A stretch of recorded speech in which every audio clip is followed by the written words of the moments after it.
La deuxième partie du deepfake. Je n'ai pas oublié le devoir que Chichikou m'a donné. J'irai jusqu'au bout. Car Chichikou a frappé sur mon front avec le marteau de Kemit et il a dit: vieille momie, lève-toi et explique-nous la naissance du faux opposant au Cameroun.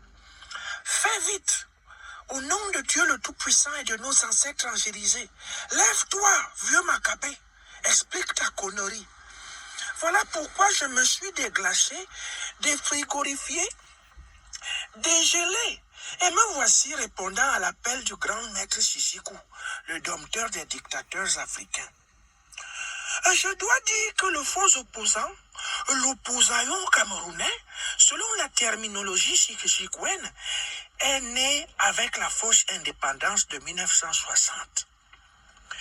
Comme vous le savez, les colons français ont d'abord veillé à tuer toute la vraie opposition. Ils ont éliminé entre 1955 et 1971 près d'1 million de Camerounais, notamment dans les pays Bamileke et Bassa, bastions de la résistance d'alors. Ils ont massacré pour imposer une fausse indépendance. Et c'est ainsi qu'ils ont promu les faux opposants, c'est-à-dire les collaborateurs de la néocolonie française. Or, un pouvoir faux ne peut prospérer que dans le faux. La preuve que l'opposition était ainsi assassinée, c'est que le multipartisme fut interdit de 1960 pratiquement à 1990 au Cameroun. Tous ceux qui levaient la tête se retrouvaient à Yoko Tcholire Mantoum Yokadouma. Celui qui osait faire mouak était mort. Au Cameroun, pendant les années 60 jusqu'aux années 90, si tu osais être opposant, tu avais 3 destinations. Soit la mort après d'atroces tortures, soit la prison jusqu'à la mort, soit l'exil jusqu'à la mort.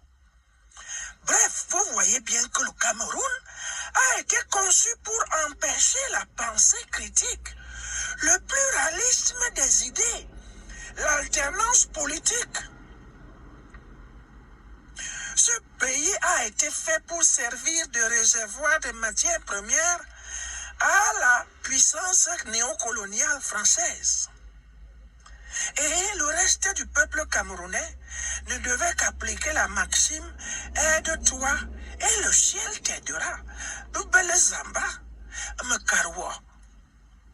Bon, il y a eu les années 90 avec le discours de la bolle et le vent de l'Est.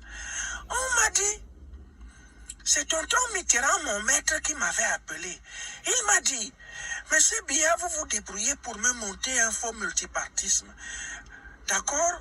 Et si vous êtes en danger, nous allons vous aider. Voilà comment nous avons créé la démocratie à la camerounaise, c'est-à-dire le faux multipartisme. Les règles du jeu sont très simples. 1.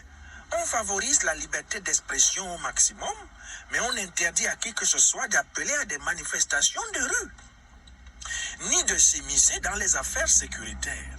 C'est ça la ligne rouge. Vous comprenez?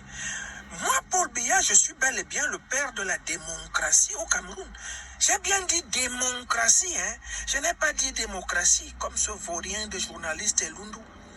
Deuxième règle, on contrôle fermement et durement les institutions suivantes. Les FDS, l'administration territoriale, l'organe électoral, les médias d'État, les sources de revenus.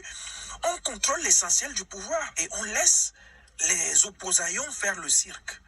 Troisième règle, on fabrique donc à volonté des faux opposants qu'on appâte avec des postes juteux, de l'argent facile, on les piège avec des sextapes et ils jouent à s'opposer pendant que nous contrôlons le vrai pouvoir. L'opposaillon camerounais a donc été fabriqué pour distraire la galerie. Il n'y a jamais eu de la place pour les vrais opposants.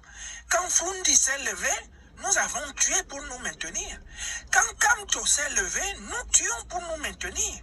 Tout le reste ne compte pas.